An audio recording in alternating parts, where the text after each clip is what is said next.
প্রাক্তন মুখ্যমন্ত্রী জ্যোতিবাবুর একটা কথা মনে পড়ছে। আর আজকে যখন আমি এই রাজ্যের কাজ করতে যাচ্ছি তখন আমার আরেকটি কথা মনে পড়ছে।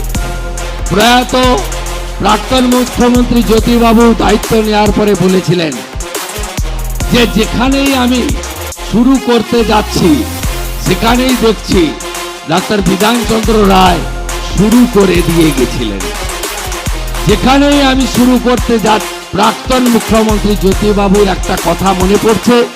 আর আজকে যখন আমি এই রাজ্যের কাজ করতে যাচ্ছি তখন আমার আরেকটি কথা মনে পড়ছে। প্রয়াত প্রাক্তন মুখ্যমন্ত্রী জ্যোতিবাবু দায়িত্ব নেওয়ার পরে বলেছিলেন যে যেখানেই আমি শুরু করতে যাচ্ছি সেখানেই দেখছি ডাক্তার বিধানচন্দ্র রায় শুরু করে দিয়ে গেছিলেন। যেখানেই আমি শুরু করতে যাচ্ছি